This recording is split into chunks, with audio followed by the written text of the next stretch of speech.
Welcome back to the episode here on the Hard and Hustle podcast with our next guest, Lisa. She says, we are going to need this one day. The question is, will the system be ready for us?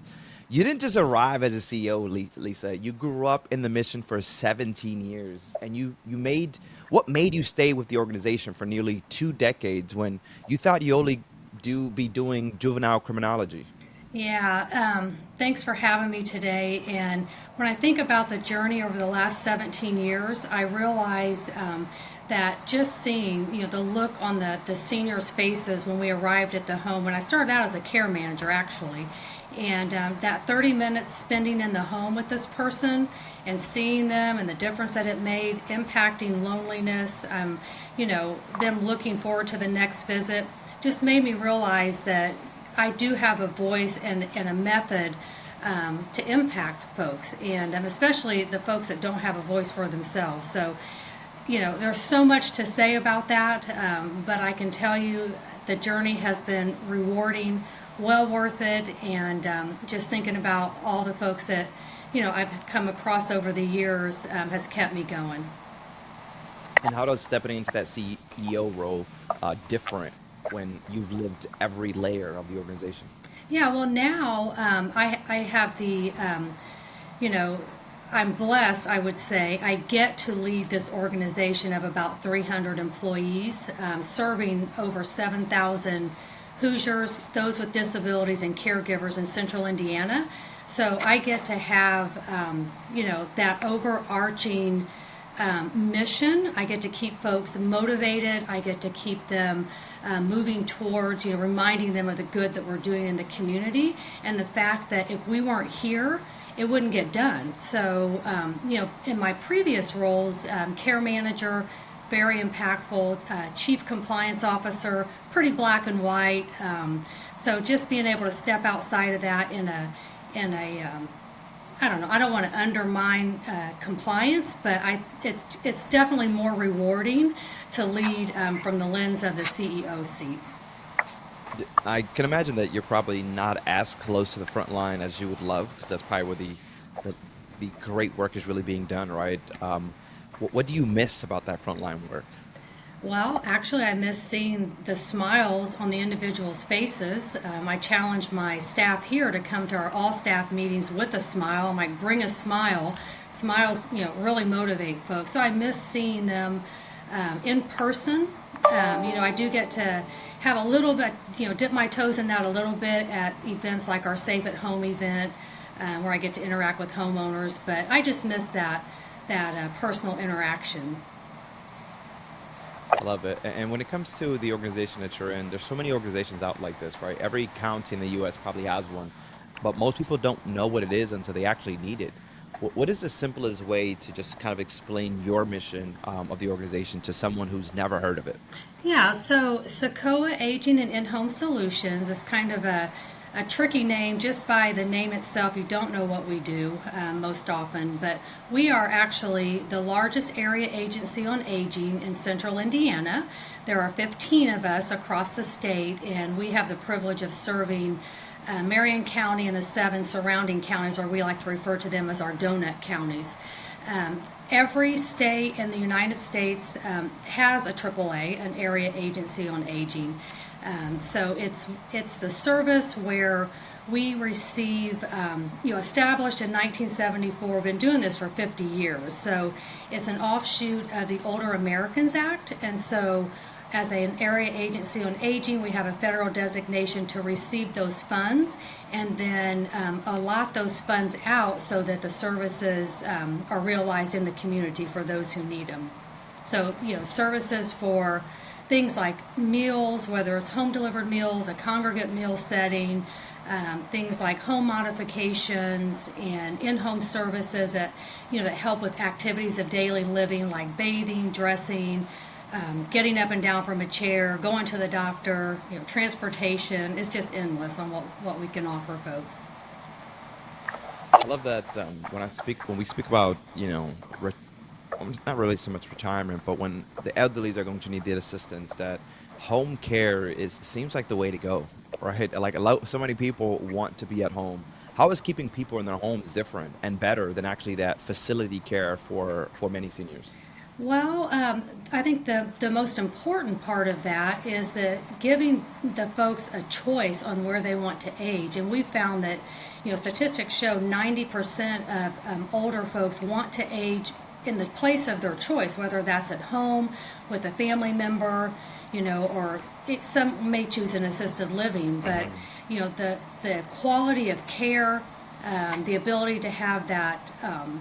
Live with dignity, have a family member or perhaps a trusted caregiver that CICOA sends out through one of our home health agencies, kind of help you get along and meet the needs to remain at home as long as possible. So we found that is the preference, and it's better. 90%, that's a high number. Yeah, it's better health care. It's at a lower cost, and it's what they want. And what you guys really do is you guys step in for people who are overlooked in funding or services. Like, can you kind of talk about how you guys do that? Yeah, so the funding that we receive from the federal government is public funds, so there is eligibility criteria. It really focuses on serving those of greatest need in the community. So whether it is for someone who needs, like I'd mentioned, the assessments are done actually through CICOA to determine what level of service that they may need, where those funds can close that gap. Again, it doesn't meet all the need, but it is an avenue to where majority of their greatest needs can be met. So good. And then by 2030, the demand for senior care would really explode. And I don't know, are we ready or are we not ready? What do you think? Well, honestly, I don't think we're ready. The trend currently is cutting funds for services for older adults and those with disabilities, whereas we know that the data shows that there's going to be an even greater demand in 2030. 1 in 5 older adults will be 65 or older needing health care at that point. It will be the first time in history where older adults outnumber school-age children. So if we're continuing to cut funding so folks like area agencies on aging can't do their work to the degree that we need to meet the needs of those aging adults and those with disabilities, it screams that we're not ready.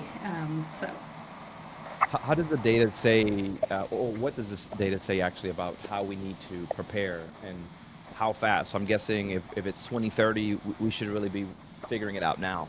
I agree. We definitely should be ramping up services. We should be receiving more funding to provide, the services and close the gaps for these folks. The longer we wait, the harder it's going to be, and the larger the impact for the cost on healthcare dollars.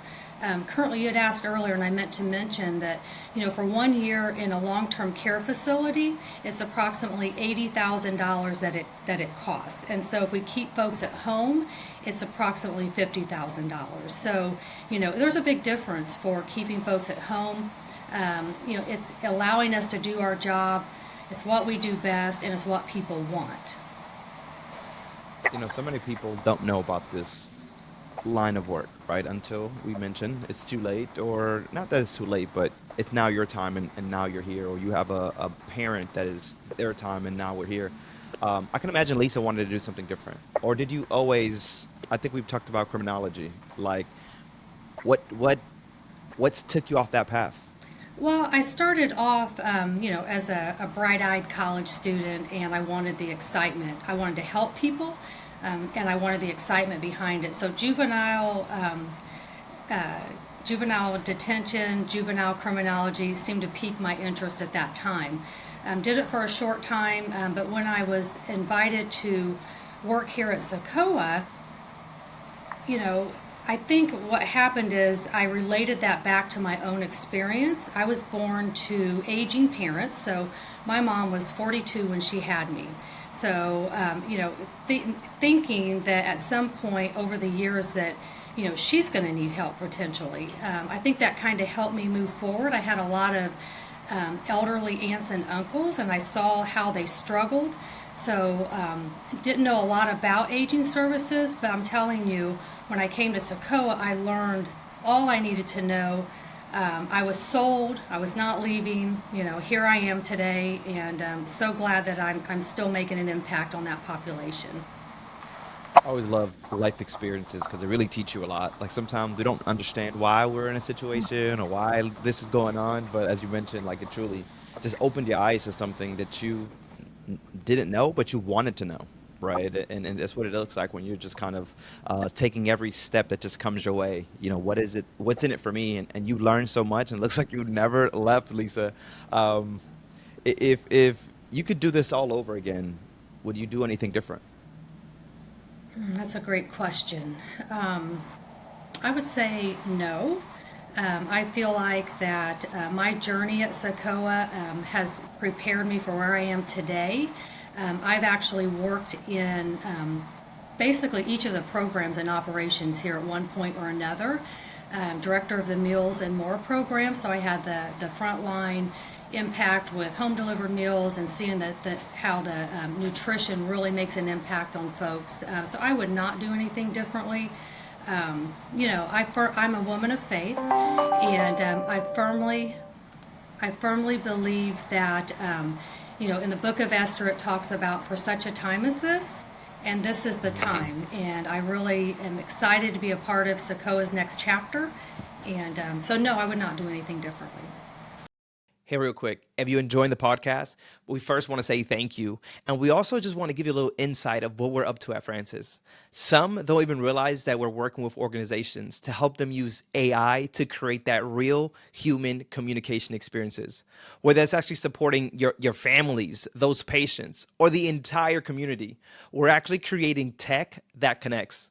Check it out, francis.ai. You guys got anything in the pipelines that people will be excited for? Um, Always. So we have a Wrinkle Innovation Studio here at CICOA, and we really foster a culture of innovation. And this has been in the works for about 7 years. And our VP of Innovation, Jonathan Haig, is extremely busy working with our staff where they identify pain points in the service area. So, and then Jonathan works with this team to prototype solutions to those issues so that we're able to be more efficient, more effective, with our the folks that we serve. So we have a couple products that we've already launched. We have Duet, we have Twain, we have Postbook, which is an intergenerational postcard activity that folks just love. We have Inline, which is our compliance regulatory product that helps other area agencies in the state have a one-stop shop to find all the policies and regulations that's required to keep us safe and following the rules. And we have a great caregiver business-to-business tool that's going to launch soon. Very excited about that, because we are continually innovating here at CICOA. Not a lot of organizations can really talk the way that you talk about innovation and technology and everything that's been implemented, and I love it. Where do you see technology really improving services the most in the next 5 years? Thinking about that. So I think that currently we are working on our, again, dipping our toes into the AI realm. And so we are moving along slowly with that, being very careful, because when you're dealing with folks' private information and data, you have to be very careful on how you go about that. So we have a great interest in AI because we believe it will help us do our work better and smarter, but we are going about that very cautiously. Just thinking for a moment about our data and research department here at CICOA, our director, there's a thirst for automation. There's a thirst for innovation within social services, social care. And so we were just at a conference with U.S. Aging in Chicago a few weeks ago, and our director held a session on automation, everyday automation of a couple processes, and it was standing room only. The outpour speaks for itself. So we will continue to work in that space and continue to, just refine it and, try to come up with solutions for some of the pain points from an automation standpoint. I love it. And you're right. Automation really makes life is completely different when we think about the admin, the repetitive task. We can automate those things. Like we could really start to do more of the things that we love. And I say this all the time, but it's like we go to school to do what we love, and then we end up in fields and we end up doing all this paperwork and all this admin that just kind of takes the love away from what it is that we do. Myself, always trying to implement the automations. And I think what businesses are seeing is that you can have a 30-person company and make it feel like it's 50 because of the automations, because of the AI. And you guys looks like you're at the forefront. I have these conversations with so many leaders, and I don't know that everyone's excited. And when you talk about technology, you can see the smile on your face, like we're doing it, you know. And to think about where the generation is going, you know, AI is not going anywhere. To me, is what it was when the internet boomed and when social media boomed, and now we have to adapt to it. And it feels like you guys are not going to be left behind. You guys are really doing the good things. Seems like you guys have a good team as well. And data is so important. Did you walk in and there was already the data, or is it something that you just had to kind of build over the time? Oh, yes, that was built over time. It's very sophisticated. We are a leader across the state for data work, data advice, different solutions that we come up with and we share across the state. So, no, it had to be built, and it takes a very special person to lead our data department. And Rebecca is that person, and we're very proud of her. So. When did you realize that data was important? Was this fairly early on, taking up CEO, or even before that? Long before CEO, we've always known that in order, to get additional funding, to make an impact with some folks, legislators, and et cetera, you have to have the facts behind what you're saying. We love the storytelling; those are so impactful. So if you can combine the two, if you can have the stories from the field combined with the data that backs what you're saying, I think you have a way better chance of getting that funding, being heard, and being taken seriously. And you're just speaking all over the place. This weekend, you're speaking at a church. You're also. Do you ever not talk about CICOA? Like, you can probably be at the grocery store and you're probably talking about CICOA. Is that correct? That is correct. I have really challenged my executive team to really be bold, to take a different approach in how we represent SACOA, because we are in times that are unprecedented. We have less funding to do more work. How are we going to do that? We're going to get the word out. We're going to rebrand SACOA. We are going to get in every environment that we can so that people know about us, that we're a household name before they need us, because oftentimes we find once they need us, it's nearly too late. And just think about, the interventions, the prevention that we could be offering in advance of a grandmother falling and needing care. Well, if they had known about us sooner, we could have done a home modification. We could have made it safer for her to be at home and avoided, that costly hospitalization, the costly long-term care. So knowing about us sooner. It's often said it takes a village. Well, we need everybody talking about SACOA. So the challenge for my staff is talk about us. I know you do the work and you're the experts. You do it every day, all day long. But any chance you get, please just put that message out there about who we are and what we do. And how about for that leader that says, "Well, I don't want to bug them. I don't want to over talk about it." What is your thoughts on that? Well, everybody is aging, right? Everybody is going to need our services or could need our services in some form or the other. We're not only about public funding for those who qualify for the public funds. My family's aging. I had the opportunity to have SACOA actually walk alongside me, helping my mom stay at home until she was 98. It impacts, it touches all of us. So don't be afraid to talk about SACOA.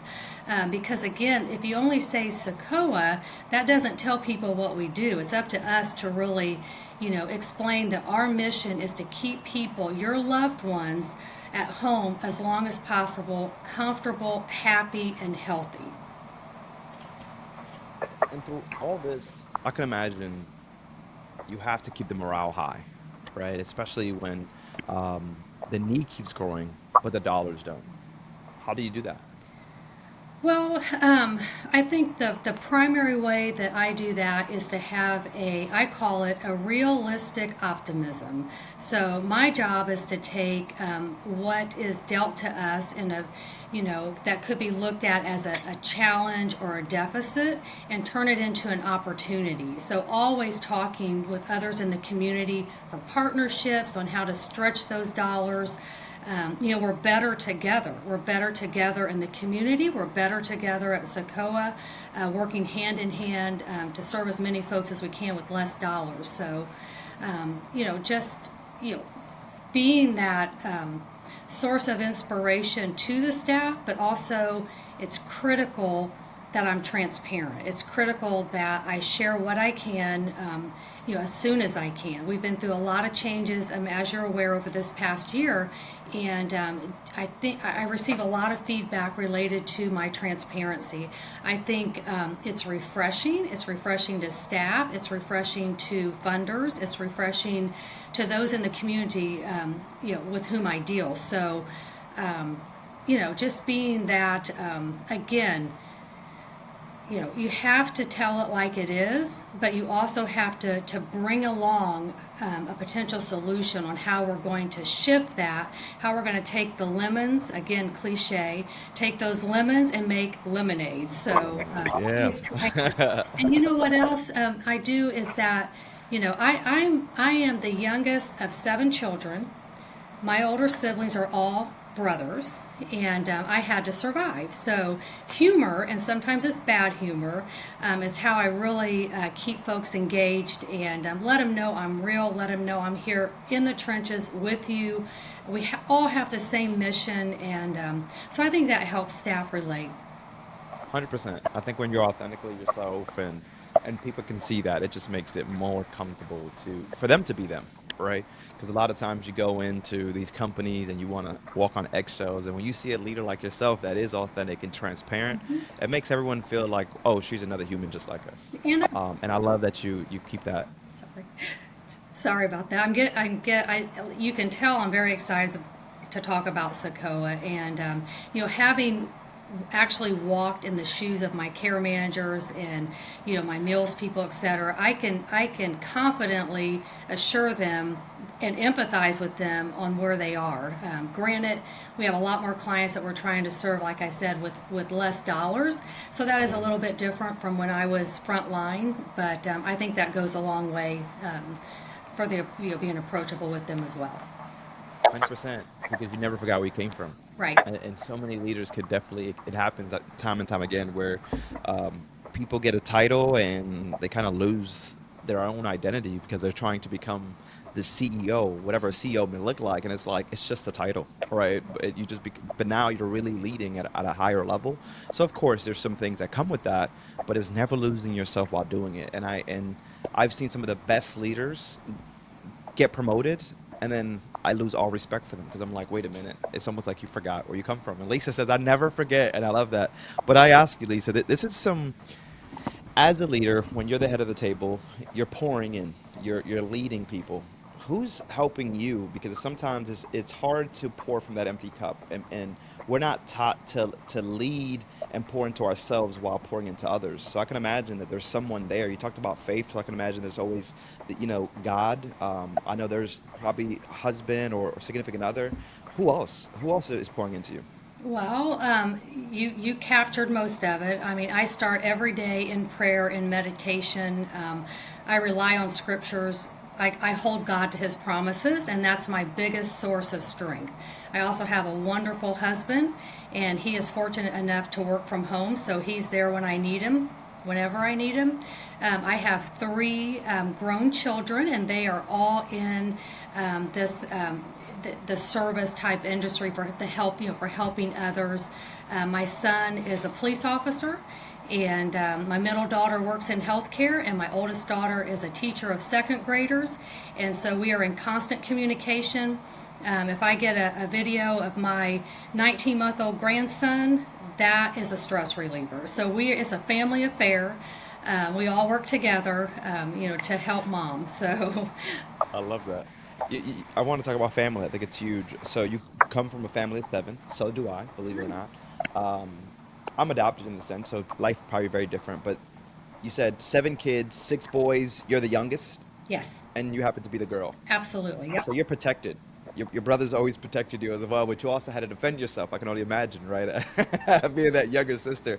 What does that teach you? I mean, family, growing up with 7, and now you have your own kids, and very successful, it seems, right? You got a cop there, you got a teacher. What was the other one? A cop, teacher, and a In healthcare. Yep. healthcare. That's three, Yeah. I mean, impactful, lanes right there. Clearly you're doing a good job. Clearly you were the role model, what they see what mom did. But when it comes to family, how important is that for you? Family is everything. And I do want to mention that my two daughters actually worked at CICOA. So they got their start here and they loved it, and it Wow. propelled them onward. But family is everything. My brothers taught me, to be tough, to have that tenacity. I never ever give up. Sometimes I think I can, if you ask my executive team, I may come across a little. I don't want to say harsh. I want to say excited. I always challenge them: be bold. Think outside the box. My COO refers to me as her fearless leader. I hear that often. There's not a challenge that I've ever, been afraid of. I'm not perfect. I can't do it by myself, but I'm definitely going to try. So, As we all should. One of the biggest things, I was just talking to a friend, and I'm the type of person that I'm gonna figure it out. Like if that means days, if that means nights, if that means doing it solo, I'm going to figure this out. Just when you set your mind to something, there is no other way but to do it. And he's like, man, I was trying to do the same thing, but it kicked my ass in a sense. And I was like, well, not mine. I made sure that I won. And a lot of times when you are that person that continues to never give up, the tools and the resources that you're able to actually bring to others. Sometimes we don't even realize it. We think it's for us, and it's actually not for us because you know more than anybody that life is not about us. We will all, you know, at one point die, unfortunately, right? We'll all die. And we just have to make sure that we're helping people along the way. We want to make sure that we're doing God's work. You mentioned the faith, that we're doing God's work while we're here. And really, it's what you're doing. It's you're doing God's work. You're allowing people to live the last of their lives happy and at peace. Do you recall a story that just kind of brings you that big smile you mentioned earlier? That big smile that allows you to realize that this is what we do it. This is why I spent so many years doing what I've been doing. well, if I can bring this, around to a personal story. So I mentioned my mom, and the mom was a single parent home. She was the matriarch, strong, the picture of strength, and you know, being able to watch her age gracefully at home over the last 10, 15 years of her life was everything. Pulling up to her house, and she's sitting on the front porch with that smile, waiting for me, welcoming me. We all rotated spending the night, to help keep her at home. And, I just have to say, that makes it all worth it. Being and us knowing about the services, because had I not worked at Socoa, would I have known that they could help us, with the home care? I may not have known. So just that, knowing from a personal lens, and my family seeing it, that Socoa had an impact in keeping our mom at home. So, and now I just want to say, I have the opportunity to help one of my brothers navigate this complex system. So, it's never ending. He helped my mom along with me, and now I'm helping him. So it's a never ending thing. We have to help people. If we don't do it, who will? Correct. And I want to talk about your mom. I mean, so much respect for a single mom that can take care of 7 kids. Same, right? We're very similar situation. And maybe I didn't realize it at that moment. Everything that my mom, like how strong she was, the superwoman that she was, the sacrifices that she was making. And I don't think I realized that until I became a parent at 30 years old, and like, wow. And then she adopted me, right? So she already had 4 and she adopted 3. So that was even, you didn't have to. You didn't have to take on that as a young parent. She was like 27 years old with 7 kids now. So what is those strengths that you feel that you take away from your mom? Faith. She's the one that dragged me to church and dragged all of us to church and taught us how important it was to let that be your foundation. That's the biggest thing, you know. So I'll leave that part at that. But you know, just the strength and never complaining. You know, she never complained. We had no money, and yet every Christmas I got everything I wanted. What you know, and it was small things, but I had it all. And you know, she taught me humility. She taught me to be strong and confident, and you know, she taught me to laugh. I mean, she also had that bad sense of humor, so I may get part of that from her, but I love it. No, I love it. I love that through tough times, we were, your mom was able to see the other side, and so were we able to see the other side. And clearly, she did an amazing job because look where you're sitting today. You know, when we think about our backgrounds, and I think when we talk about leaders and hope that the leaders are still listening here, our young leaders, is that our lives weren't didn't prepare us for this. In a way, they did. In a way, they did. Right? Everything that we've had to encounter it allowed us to never give up, and allowing us to want to break cycles, and allowing us to really want to help people. And I think that's where my heart is wanting to help people because I felt helped. You know, I seen where help was needed as well. So I say all that to say is that none of our lives are perfect. We all have a story. You know, we all had struggles, but when we can overcome that and we can continue to lead others, how amazing is that? And you mentioned it. It is because of the faith. It is because your mom brought you to church and allowed you to see what it actually looks like to give, not always to receive. Sometimes we just have to give and never expect anything in return. And you've done that time and time again where you're giving your time and you spent years, almost 2 decades at this organization where you were just wanting other people to live that happy life because for you, you lived a happy life, and you wanting everyone to experience that, whether it was early in their times, you know, in their ages, or as the end of years that you still want them to experience that. So kudos to you, to your mom, to the family. Seems like you guys are really tight knit. I can imagine you guys are just always laughing together. You've always had the big smile. So the first time I seen you, so big smile. Definitely, I see why you mentioned smile, and I can imagine that people are just so excited to see you walking down the hallways with the big smile on your face. Right? You truly bring light into a room. One of the things you mentioned, and for people that may not know, is this silver tsunami. Could we talk a little bit about that? yeah, and that is, we had mentioned earlier that by the year 2030, the baby boomers will be over the age of 65, and the need for health care will be unlike it's ever been before. So, if you think about it, the impact of the cost to care for those folks in a medical setting will be unlike we've ever seen. So thinking about CICOA and relating us to the silver tsunami, to CICOA and other area agencies on aging, it's all about social care. It's all about, you know, meeting those non-medical needs in advance so that they, by the time they're ready, you know, by the time they hit, you know, older age and perhaps that silver tsunami age, that they are in better shape than they could have been. How can we prepare for this? Um, well, you know, I'm a very basic person sometimes, and to prepare for this, um, I believe that that area agencies on aging, those who provide the social care, the preventative services, need more funding. We need more funding to serve the folks that we're serving, so that by the time, you know, the silver tsunami hits, that we're better prepared for the interventions. And if we sit back and don't do that and continue to cut services, it's going to impact our healthcare costs to a level that will be a struggle to maintain. You know, we're already struggling with the Medicaid costs. So if we're not preparing, you know, for 2030 and beyond from the social care lens, which is what we do, I see struggle. I see issues. I love that. And I can imagine that you guys, we're all in the same times, right? We see what it looks like when it comes to government funding. I can imagine, though, that that is not holding you guys back at CICOA. You guys are looking past that. Is there any visions to help CICOA move through and beyond that silver tsunami?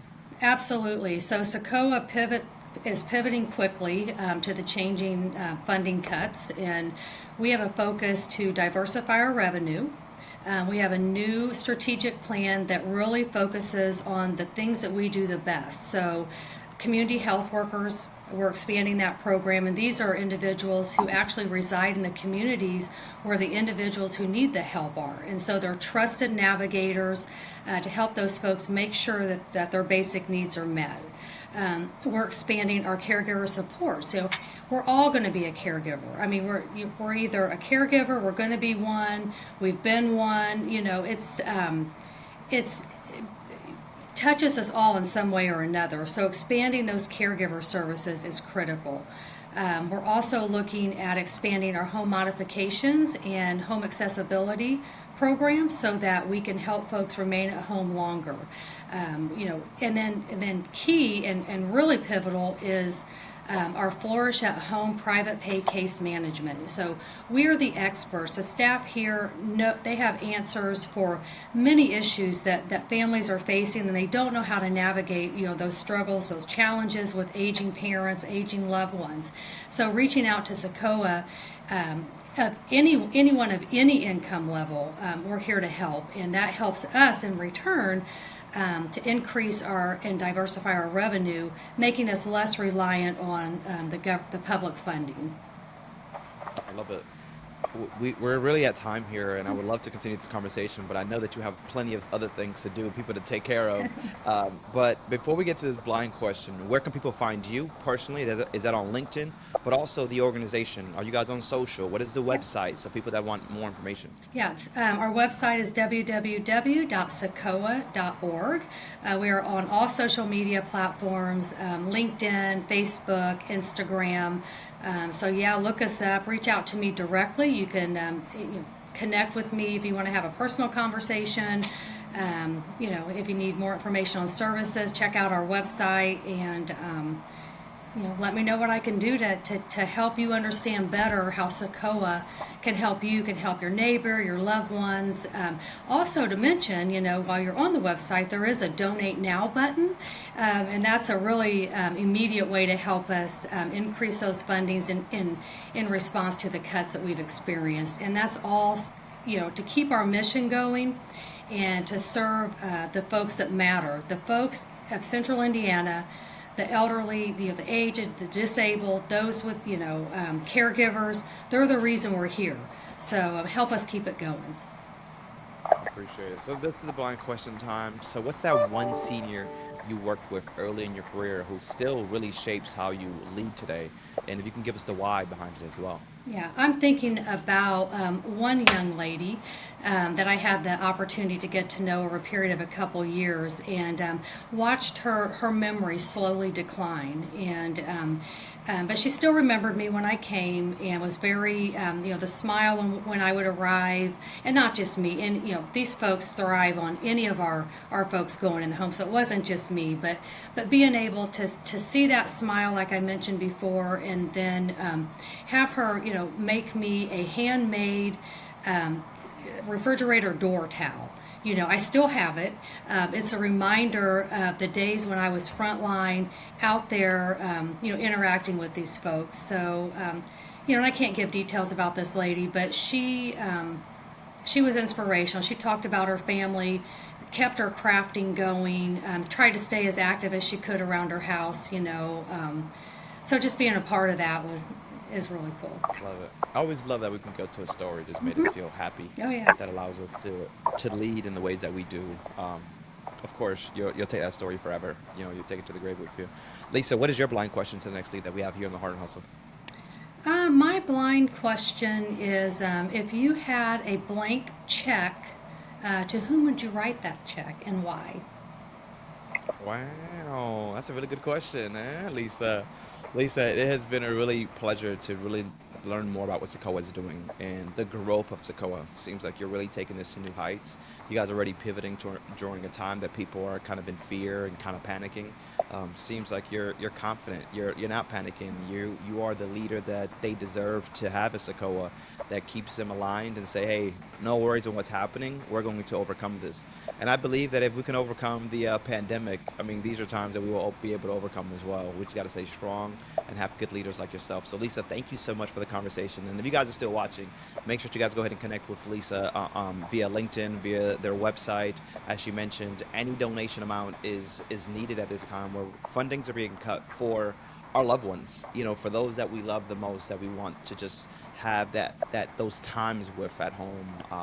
So Lisa, thank you for all the work that you do and continue to be so amazing. Guys, my name's Efrain. This has been Lisa, Hard and Hustle. We'll catch you on the next one. Later.